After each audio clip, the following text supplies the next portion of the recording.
Hello दोस्तों, स्वागत है आपका अपने YouTube चैनल पे। मैं हूं अभिनय और हमने लूसेंट की जो सीरीज शुरू की है दोस्तों, उसका ये भाग 2 है।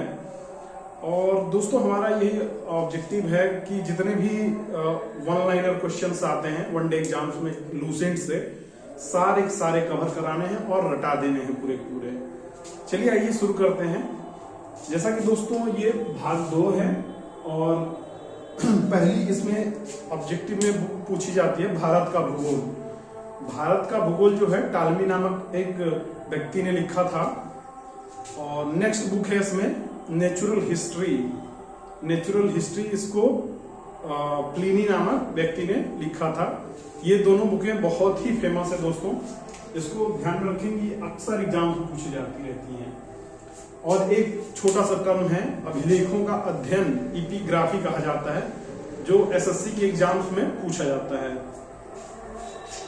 नेक्स्ट दोस्तों हम देखते हैं इतिहास का विभाजन, जो कि ऑब्जेक्टिव एग्जाम में पूछा नहीं जाएगा, लेकिन फिर भी अगर हम इतिहास को देखें तो सबसे पहले मानो जैसे जीव की उत्पत्ति माना जाता है कि जो साउथ अफ्रीका है, अफ्रीकन जो कंटिनेंट है, वहां से जीव की उत्पत्ति हुई थी। और जो मानव का इवोल्यूशन हुआ, जिस भी प्रजाति से इवोल्यूशन हुआ, उसे होमो सेपियंस कहा जाता है। ये एग्जाम से पूछा ही जाता है। और इतिहास में दोस्तों बेसिकली इतिहास 3 प्रकार का होता है: प्राग ऐतिहासिक काल, आध ऐतिहासिक काल और ऐतिहासिक काल। जिसमें प्राग ऐतिहासिक काल मतलब साक्ष्य मिले ही नहीं हैं, उस काल के साक्ष्य नहीं मिले हैं।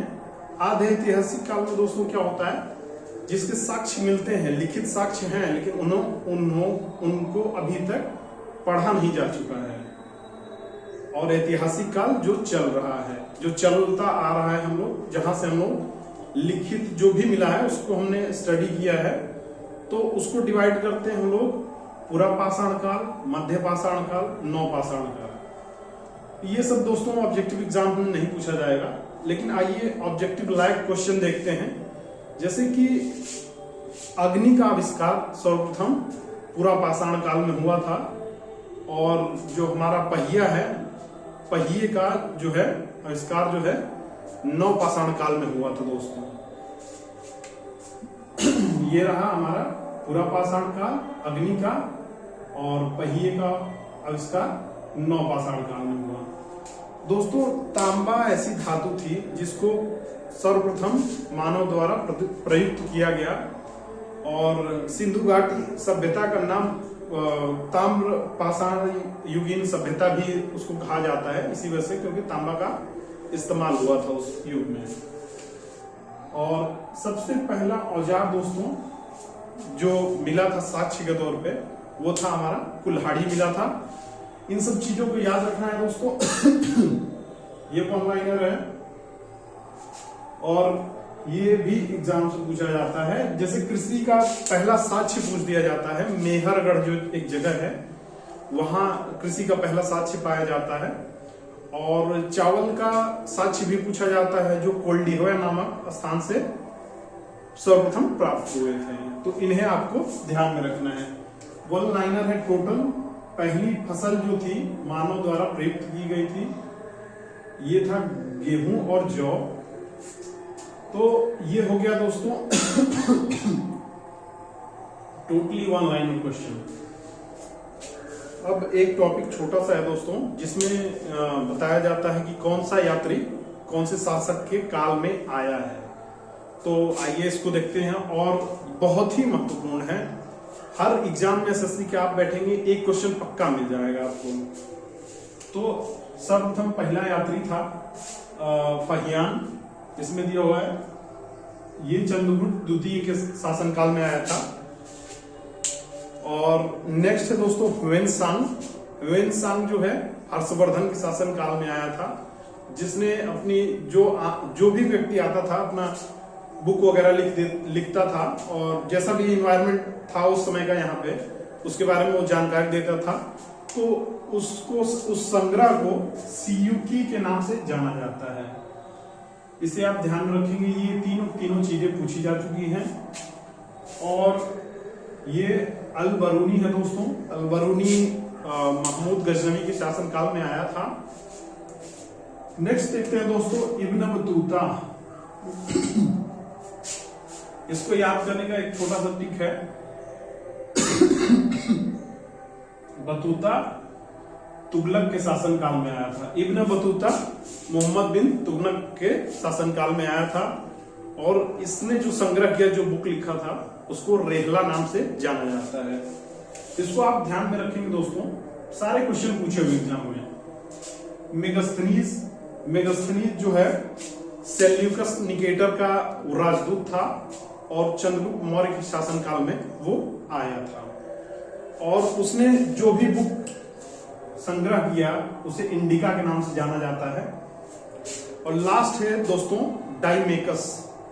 डाइमेकस जो है यह आया था बिंदुसार के शासनकाल में।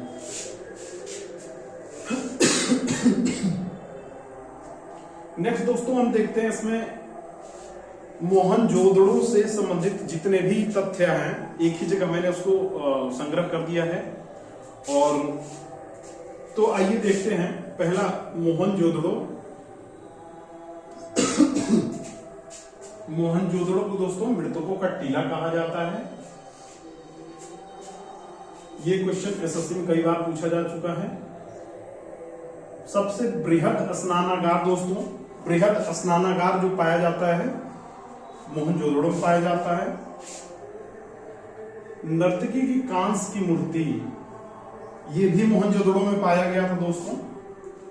मोहनजोदड़ो बेसिकली सिंधु नदी के तट पे है, पाकिस्तान के क्षेत्र में है।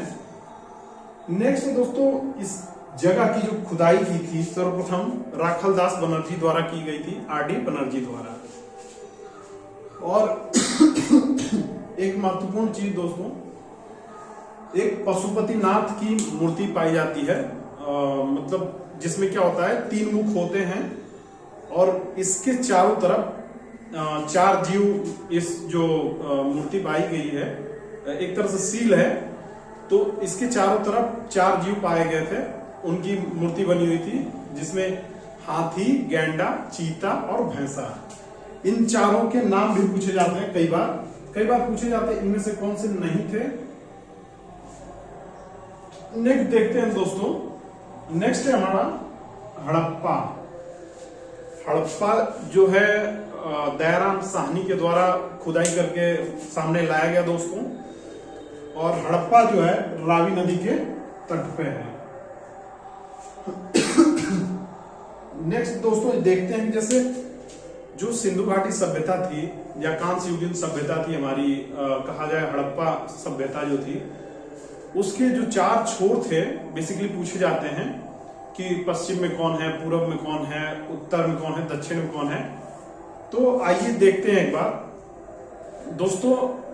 ये पूर्व में यूपी में ही पड़ता है, इसका हिंडन नदी के किनारे, हिंडन नदी के किनारे ये पड़ता है आलमगीरपुर। ठीक उसके सामने पश्चिम में दोस्तों सुतकागेंडोर जो है दास नदी के किनारे है। ये पहला मतलब इस छोर पे जो पाया गया था वो जगह है।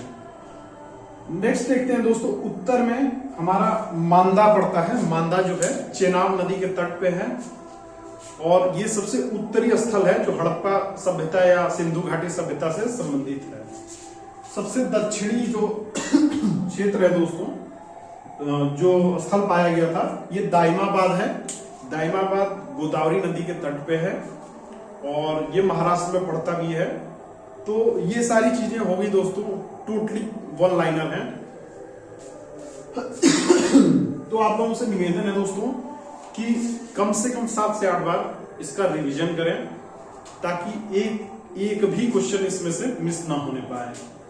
थैंक यू दोस्तों।